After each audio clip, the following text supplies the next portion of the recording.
Hey yo, welcome to part 2 of my little series about getting back into Magic the Gathering. This is fantastically niche, so if you stumbled across this, I don't even really know how you found it, but hello, thank you.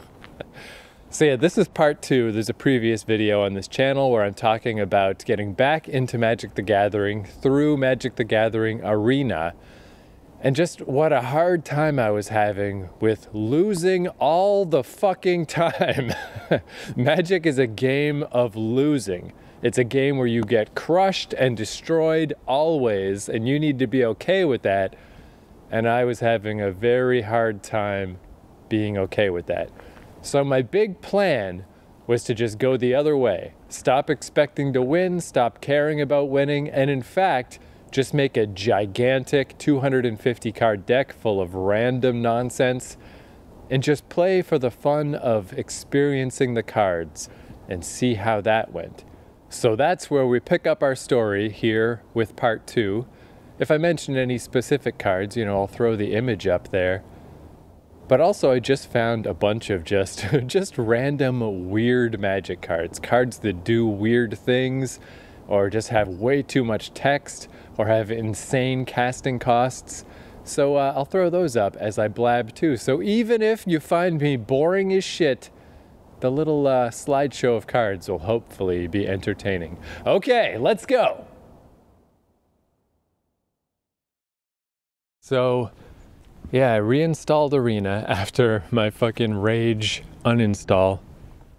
And I was like a little worried where I'm just like, oh, okay, come on, buddy. You know, like I don't want this to happen again. I don't want to be this guy who gets so mad at a video game that he's just like, bruh, uninstall, you know?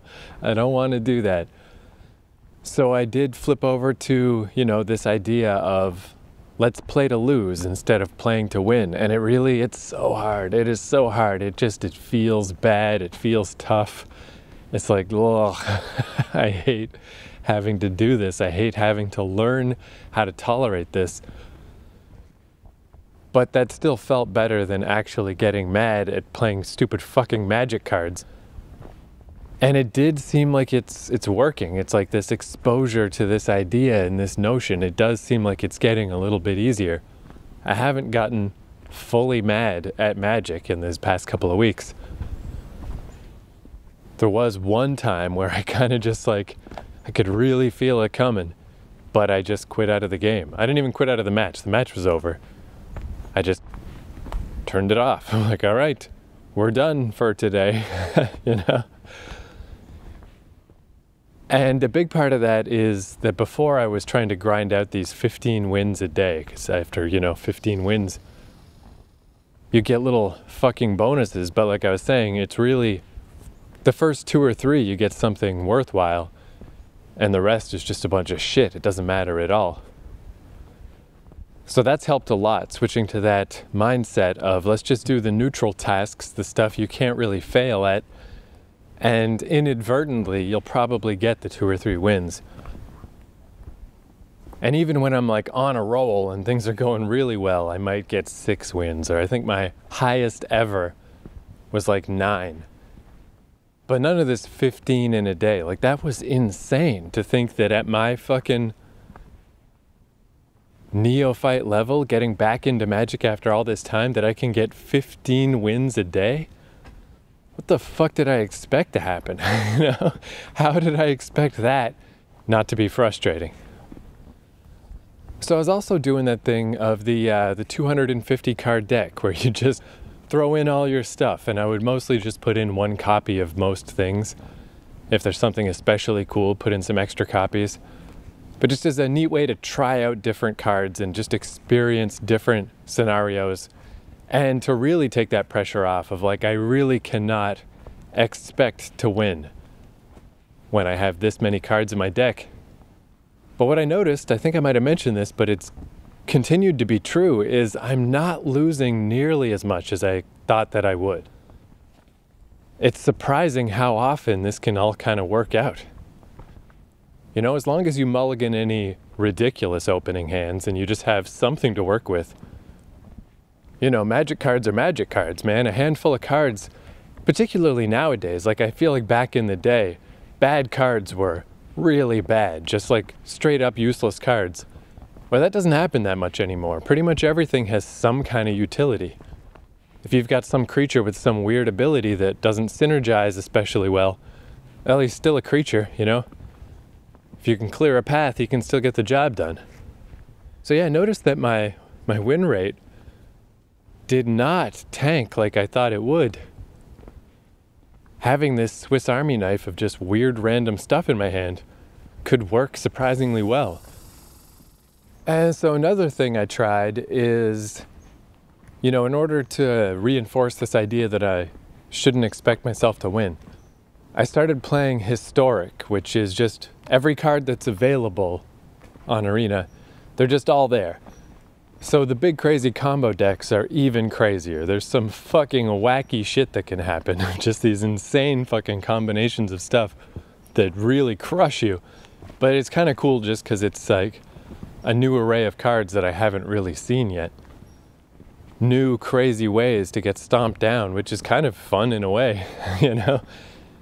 Because it's like hard to get annoyed the first time something fucks you, because it's like, whoa, I didn't even know that could happen. It's like weird when you see it. It's like, okay, something's happening. This guy's assembling something, but I don't know what it is. I don't recognize these pieces. I don't know what's going to happen. And then it happens and you're like, boom, holy Christ, that was fucking fucked. But now at least I know. When I see these telltale signs, I at least know where to focus on to try to stop that from happening. But I also took, and this seems so counterintuitive to me, I took from this idea of playing the Brawl decks where you can only have one of each card, and the big stupid 250 card decks where I was mostly just putting in one of each card just as a weird experiment. And I kind of brought that to the table, and it's been helping. It's so weird. So my conventional thinking about Magic when I played back in the day is you never play with more cards than you need to.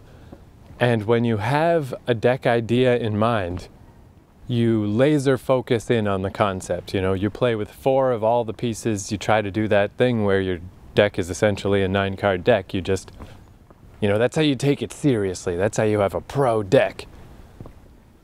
But moving away from that has been weirdly effective. I guess a lot of it is that how can I focus in? How can I laser focus in on an environment that I don't know? You know, back in the day, I knew like every Magic card just from looking at it. You just put it on the table and I knew what it was, because there were only, whatever there was, 10 different sets or something back then. Nowadays, a card drops in, you know, I gotta read it every time. I'm like, what is this now? What fresh hell is this? So the idea that I can build this little super compact, super distinct little dagger of a deck really doesn't work, because I don't even know what I don't know. You know, how can I defend against things that I don't even know exist?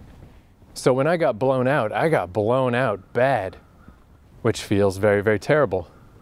So this time, just as an experiment, just goofing around, I'm like, all right, let's play Historic. Let's play the big leagues, the hard mode. Well, let's just make decks where I just use one of each card. Just to be silly, again, just to be dumb, just to help convince myself that I'm here to lose. I'm here to observe, I'm here to learn, I'm not here to win. But again, my win rate wasn't worse.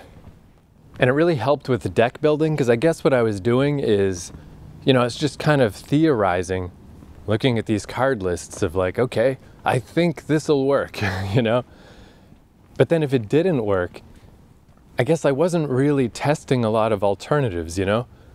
It's like, well, that didn't work, great, now I just feel bad because I got my face kicked in. Where what I noticed when I would just play with an array of cards is that the information I got in the field, you know, like while playing, is way more valuable than just whatever I'm conceiving of in my mind. So maybe some particular little cohesion would work really, really well. And I'm like, whoa, I wish I had more of that card. Well, I will then. I'll just up that one. Instead of just one, I'll put in more. I might put in 4. But that happened pretty rarely, that there was really something I just always wished that I had more of. Because what I also found is basically because I'm venturing into the great unknown every time. You know, it's these best of one matches. It's all kinds of weird deck ideas that I've never even heard of before. Cards that I've never even heard of before. There's no kind of sense in trying to prepare for them because I don't know what I'm preparing for. It's not like back in the day when I knew all the major deck archetypes. And it's not like I'm playing some tournament where it's like, okay, these are the 6 big decks this season. I either got to make one of these decks or make a deck to be against these decks. It's all just random. I don't know. I have no fucking idea what's going to happen when I choose to play a game. So what is the point in trying to combat that? What is the point in trying to come up with a strategy against that? What seemed to work way better was just to have this weird array of cards, just so that the answer to a particular problem might be in my deck, you know? And it's amazing how, overall, how that can help. I mean, sometimes, you know, I just get fucked. I just get blown out still, of course. But it's amazing how often the pieces line up in these ways that I didn't expect them to. Or sometimes because, you know, Arena is the one handling the fucking bookkeeping underneath these cards, things will line up in ways I didn't even realize they could. Some little synergy will happen that I didn't plan for or intend or even really realize could happen. But it does, and it's like, oh, cool. Of course, this leads to that, and that makes this, and whoa. And also just having a wide array of stuff in your deck, I find it really helps keep my morale up when things are going badly. Because I'm like, oh man, this is pretty rough. But, you know, it's like, okay, I got 3 turns until I'm dead. But what if? What if I draw that thing? If I draw that thing, maybe I'll be okay. And then even if I don't draw that thing, it keeps me like invested and involved. And it's like, oh, maybe let's just figure out a way to dig a little deeper in the deck. Let's just figure out a way to survive one more turn just in case. Because you imagine, oh, if I got that thing and did that, oh man, and then his whole thing would fall apart and that would be amazing.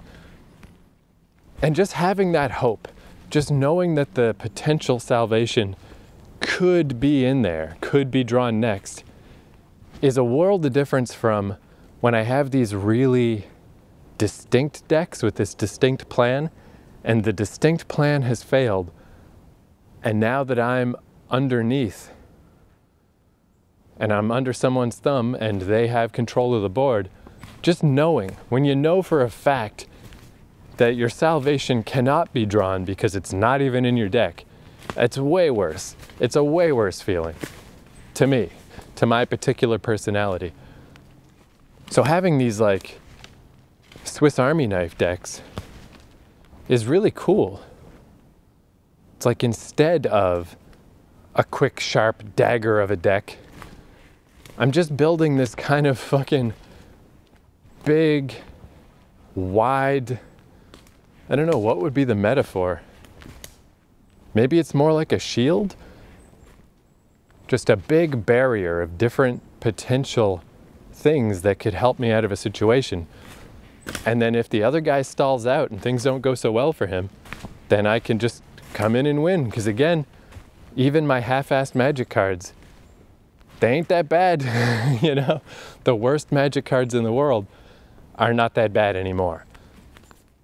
It's not like back in the day when they just made Sorrow's Path and Juju bubbles and just insane shit that no one could ever use, you know. Nowadays, cards ain't like that. So along with that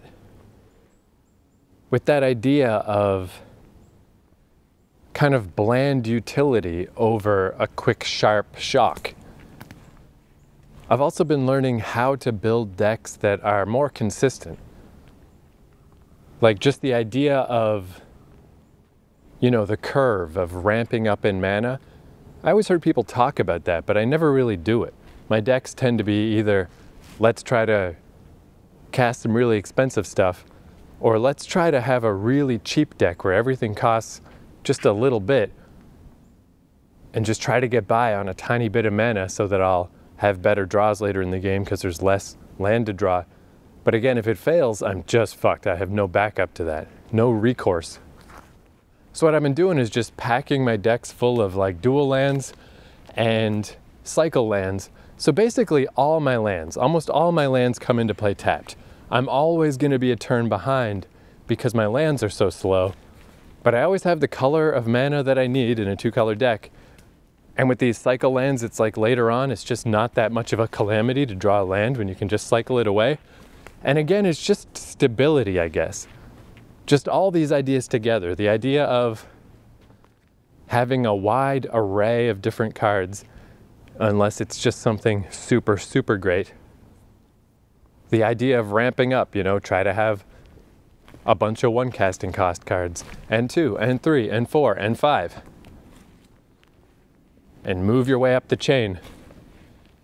And then just these consistent mana bases. Like, yeah, it's frustrating for all your lands to come in tapped. Sometimes it's very annoying. But it's way less annoying than getting mana screwed because you just don't have the right color. You're just not drawing land. And then same thing with cycling away lands later on. It's worth the cost, I find, to be a turn behind so that later on I can just cycle away these lands that I don't need and just keep things moving. You know, it's like not a fast deck. It's not a very directed deck. It's kind of slow and kind of general, but it just stomps along. It just stomps along. And my win rate, I really think, has gotten better, which is weird because now I've still got to like tell myself not to get invested in that idea, because that is just the fast track to anger and annoyance, is expecting to win. I got to hold on to this idea that I'm not a winner. This is not a game of winners. This is a game of getting crushed. And I got to accept that, and I got to be here for that. I got to be here to look at neat new ways to get crushed. And it really is neat. Like, I'll see cards that other people will play against me and be like, oh, cool, man. That is a cool card. And because it's digital, I don't have to go buy packs. I don't have to trade with people. I don't have to spend a lot of money. I just use a wild card and I just make it and I just put it in my deck. And I'm like, cool, you know?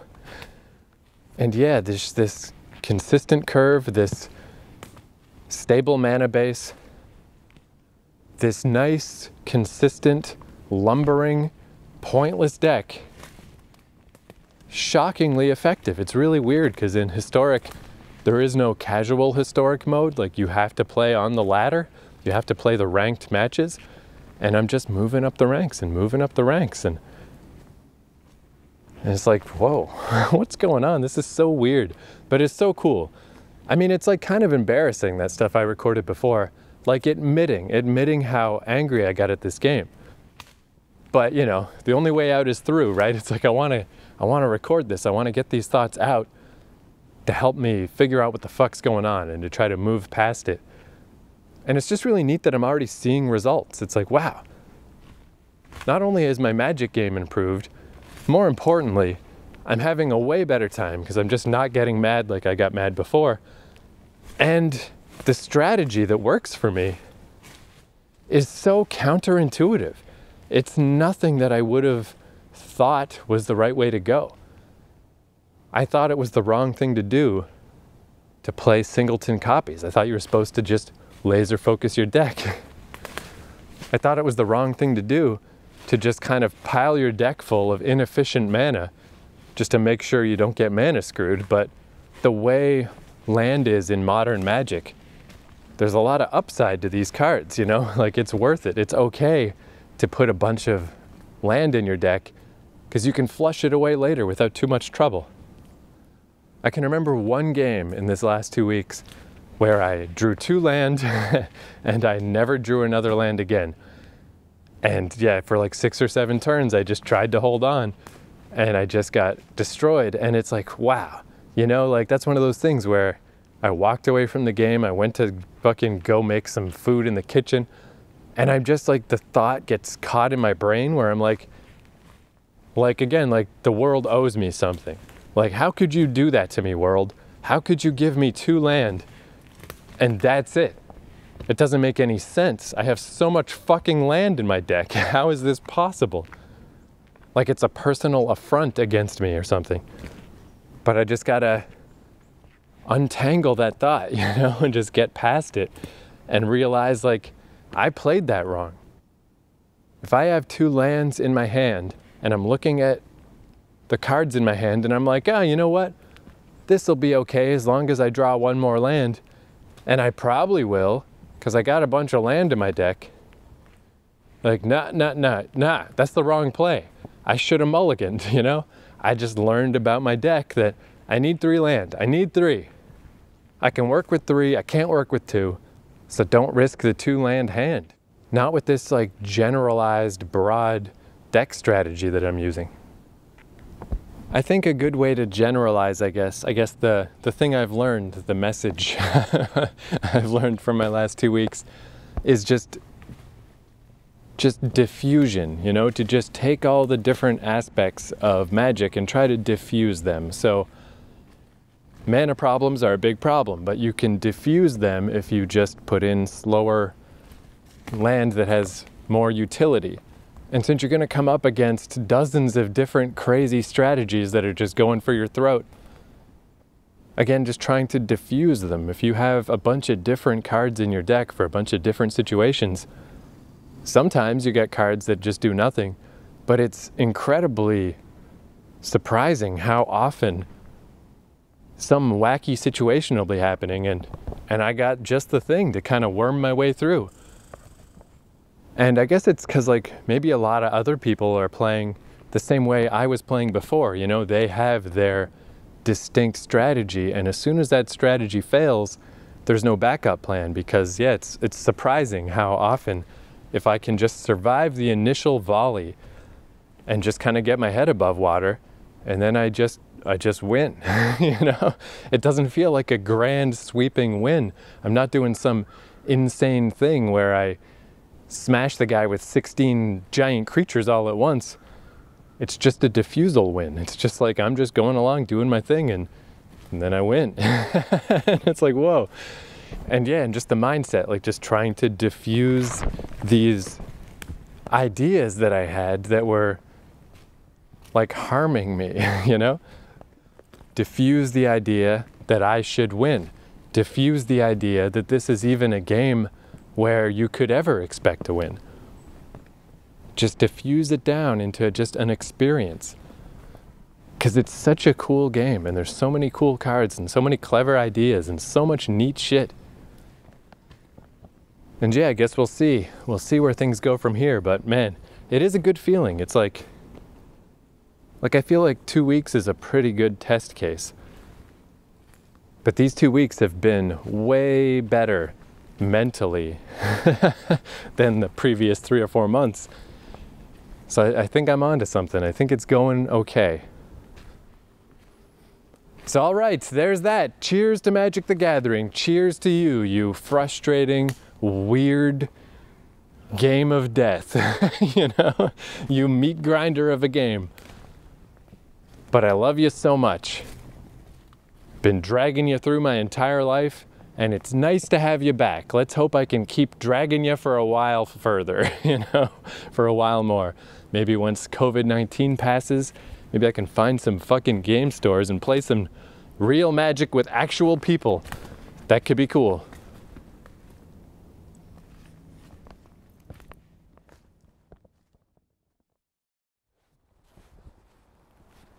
All right, it's a couple of weeks later. I just thought I would update with how my fucking Magic the Gathering journey is going, my little adventure.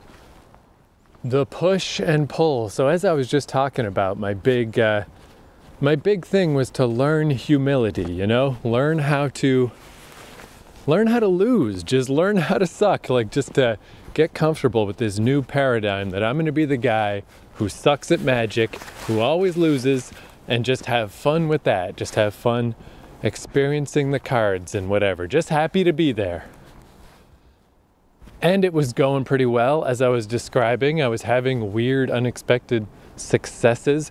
And I still think it's it's interesting the stuff I'm learning from this stuff of like, Like, I think I just said it, but like making these 250 card weird decks just to try out cards, and, you know, weird synergies happen and strange strategies you wouldn't have thought of. And it got my mind kind of rolling around of like I was saying how I did a lot better at Brawl, partially because the combo potential tends to be lower. But just having a consistent commander, having a plan, it's like, okay, I know in general what I'm trying to accomplish here, definitely helped for me. So I started looking at companions. Companions from a few sets ago from Ikoria. They were real controversial when they first came out, because it's like if you follow the rules of the specific companion, you get to start with that companion in your hand. Basically, you get a free card. And it was too strong and, you know, took away randomness from the game, made things too consistent. So they changed it so you have to pay 3 mana to get that card in your hand, and then you can cast it. And that leveled things out somewhat. Man, though, just a quick aside. Power level in Magic, holy shit. So one of the bigger Magic podcasts is called Limited Resources, and they're up to episode 500 and something. So just out of curiosity, I went back and checked out the early episodes from 10 years ago. And in those episodes, they're talking about, man, Magic sure has changed. Like, the power level has risen so much that you really got to be careful. Like, you can have 12 or 13 life and not feel safe because creature power levels have gone up so much and synergies have become so much more blah, blah, blah. You know, someone can swing in for 13 damage. It's not that crazy. And that was 10 years ago. So obviously that's just what Magic is and has been for a long time. So that's something I got to make my peace with, is like, that's it. That's what the game is now. It is a game of insane combos and crazy shit. And it has been for a while. But I was looking at these companions and I was thinking, like, could this be my way into standard play? You know, because if I get a companion deck going, it's the closest to a Brawl deck in the standard environment, because I can have my one consistent creature that I know is always going to be there, and I can plan my strategy around them. So I tried that with Lurrus of the Dream Den, who, in order for this cat, this dream cat, to be your companion, none of the permanents in your deck can cost more than 2 mana, but each turn you can cast a permanent from your graveyard.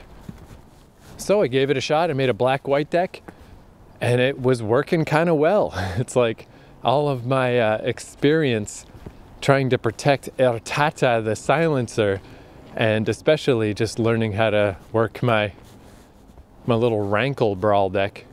I got a lot of strategies for fucking keeping one thing alive. And it's tougher here because they don't come back to life like they do in Brawl. You gotta really protect these motherfuckers. But I figured out a bunch of cool shit, especially, oh man, Kaya's ghost form. That thing is fucking gold. And then just by fucking around, it's like, all right, I got these Archfiend vessels that when they die, if you pull them out of the graveyard, they turn into a 5/5. You know, they're the vessels for the Archfiend. You know, they're there to open the gates for a demon. And Lurrus can just do that. But by accident, I learned that if you put Kaya's ghost form on one of those fucks and they die, they immediately come back to life as the 5/5 demon. You can even do it yourself. Like, it's a little weird to put an enchantment on your own creature and then another one to kill it. Seems like a big waste of cards, but with Lurrus, you're gonna get all that shit back anyway. And it was going pretty well, because like the one extra card per turn, I mean, it's a lot. I mean, basically once it gets going, it's like I'm drawing double. I'm playing 2 cards for the other guy's 1 card, but that's not so crazy. You know, there's a lot of strategies that can way outpace that. It's one of those cases, like most cases, I guess, in Magic, where as long as you're ahead, if you have the superior board position, This will just lock things down and you'll just grind the other guy down into the dirt, into the pulp. But if you're behind, this might not be enough. One extra little 2-mana spell every turn is probably not enough to turn the tides, but it can be. You never know. You just keep Myers grasping a different creature every turn, or you're just tossing all kinds of fucking Heliod's punishments and shit on people, and you can, I mean, creature decks, I guess. It's not that bad against creature decks. I was doing okay. And I was kind of moving up the rankings, and I'm like, whoa, this is kind of working. But I had a very tough time against creatureless decks, you know, they're just going for crazy combos, because I just had so much of my deck based on trying to stop creatures. And in particular, mill decks. Mill decks just bananas, out of control these days. Just stupid how easily they can mill you down. Where a lot of other decks, it's like, okay, I can sort of tinker with my deck a little just to put something in there that'll give me some hope, you know? I think I said that before, but it really helps if you at least know salvation could be coming. Even if it's literally one card in your deck that might save you. I've got some tutors and shit in there. Psychologically, it helps. But mill decks, just right away, I could just tell, like, there's nothing I can do here. They mill you down so fast. And 60 cards is so little when you're getting milled with Teferi's tutelages and all this shit, and you're just like tossing away just like 4 to 6 cards a turn. The shit adds up fast. So I had this weird idea, combined with playing these 250 card monstrous decks and like sometimes winning with them. Like, it's not necessarily the worst to have a giant deck. And I said last time in my previous video how I had a Thought Lash deck when I was a youngin' that was just silly and ridiculous, this giant 150 card deck, because I just like stuff like that. I think it's fun. So I started thinking about that. I'm like, all right, the obvious way to combat mill strategies would just be to have more cards. And it occurred to me that because I was playing with this companion, if I make my deck bigger, it might not hurt me too much. It might not affect the consistency of my deck that much, because I've still got Lurrus of the Dream Dead.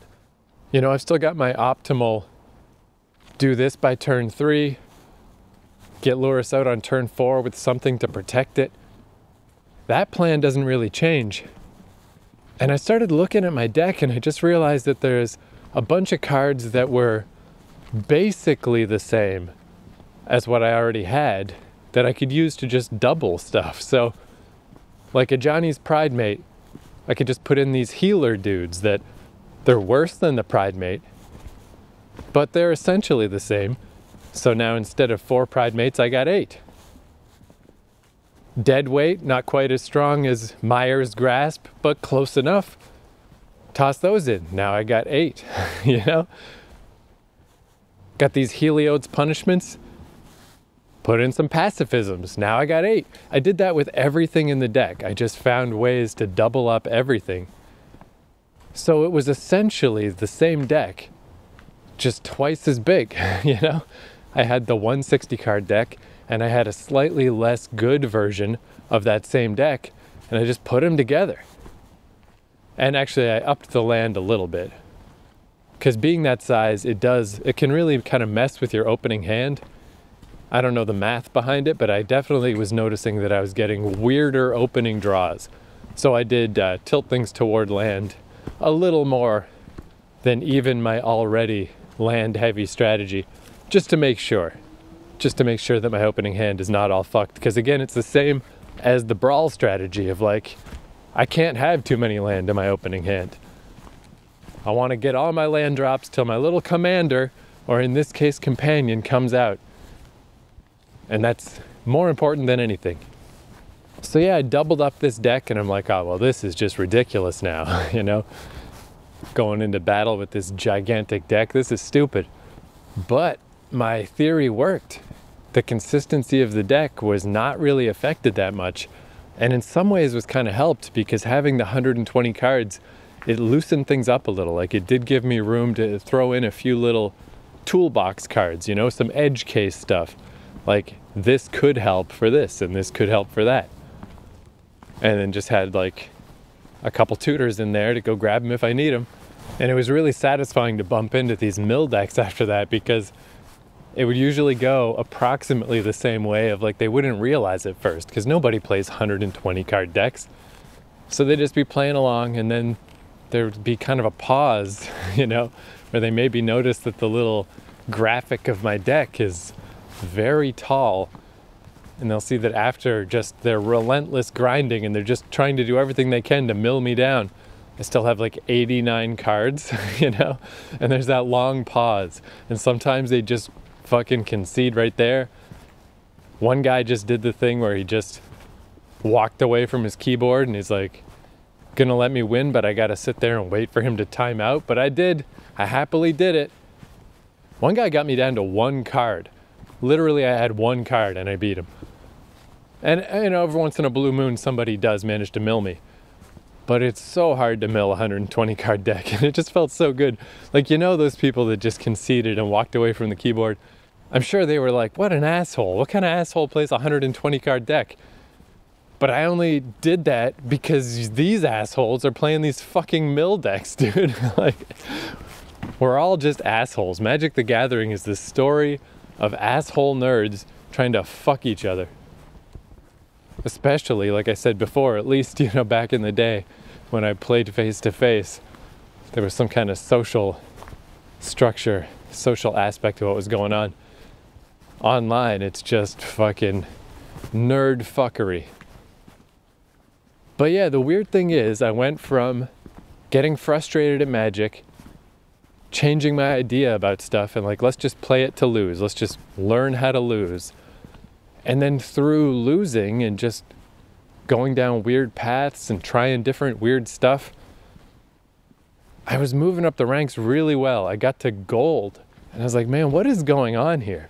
How did I go from I'm just going to lose all the time to now I'm doing better than ever with this stupid 120 card deck that nobody would play? What the fuck is going on?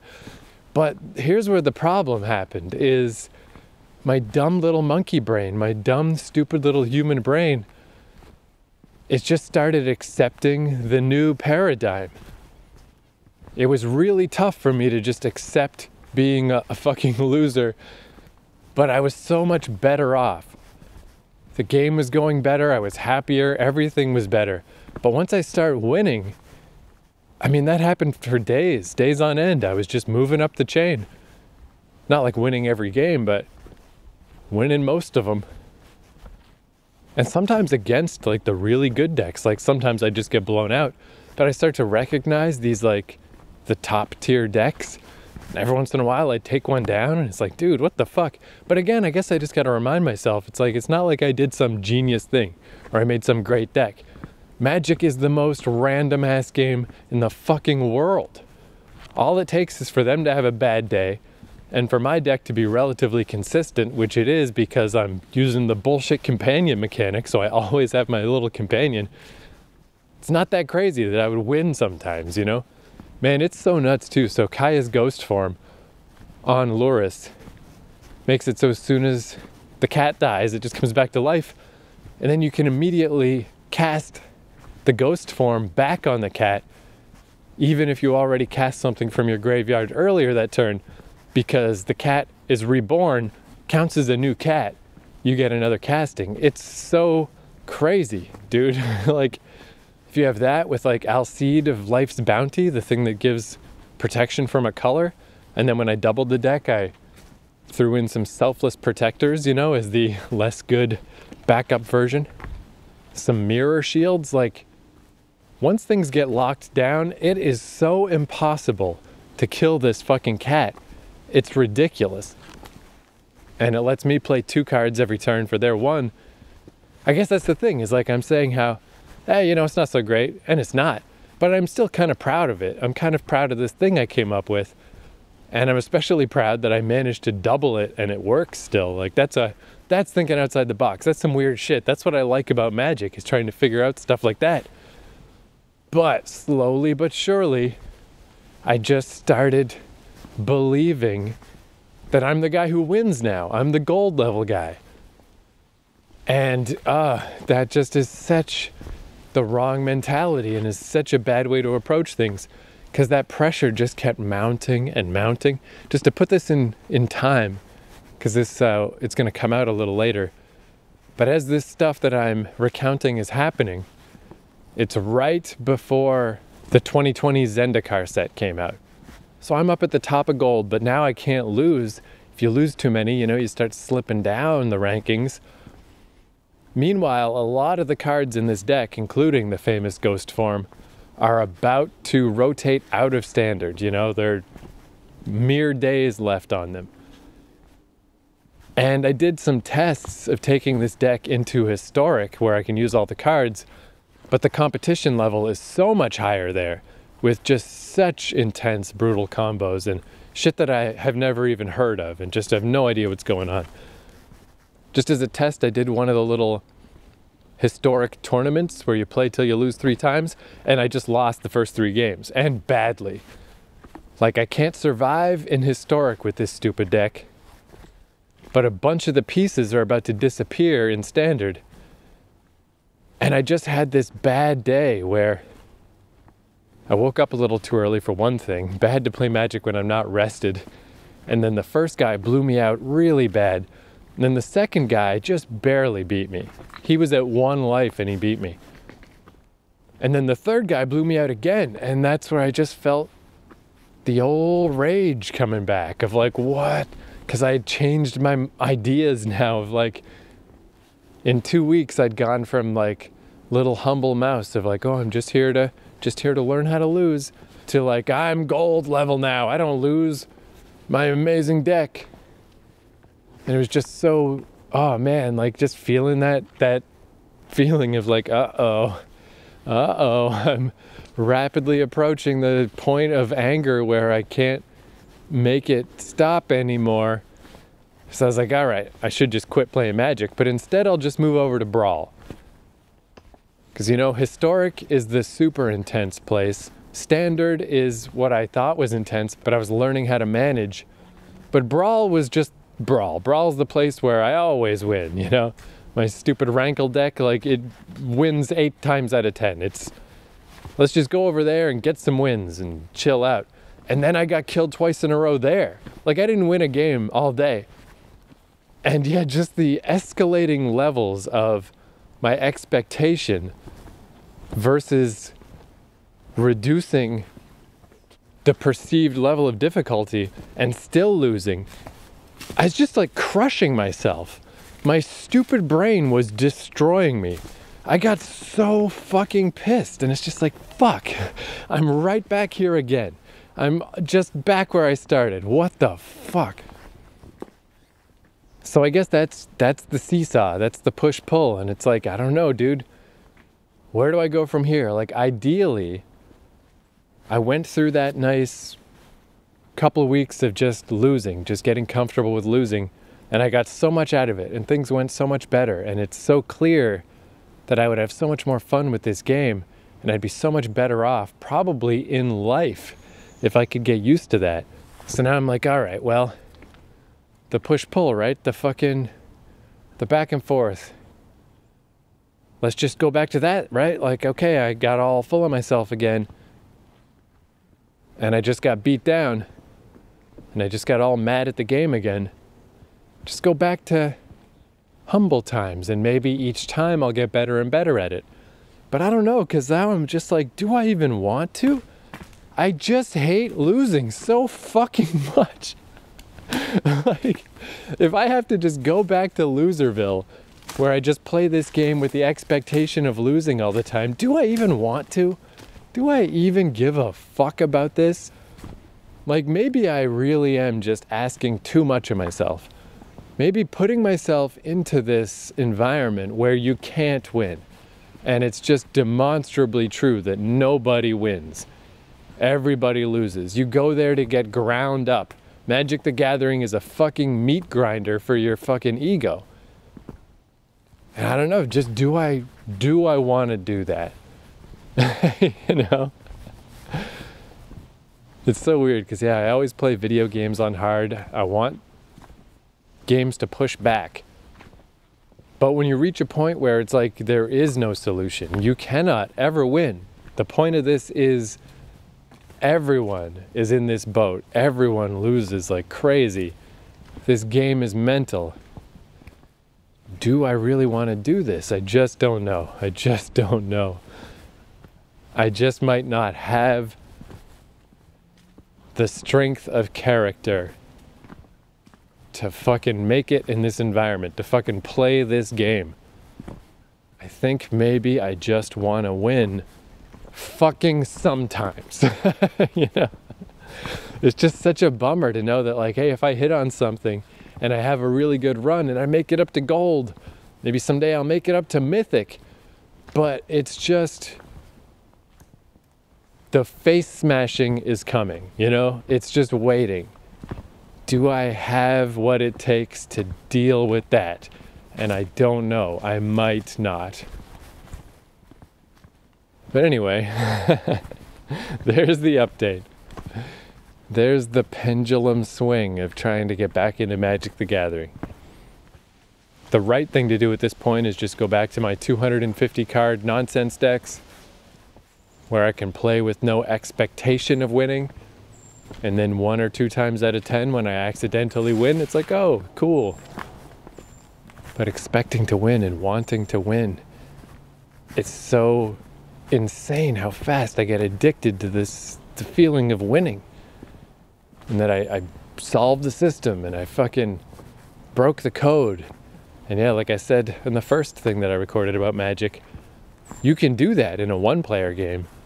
You can understand the system and you can figure out how it works. And even if you've got the game set really hard, you can figure out how to thrive within that environment.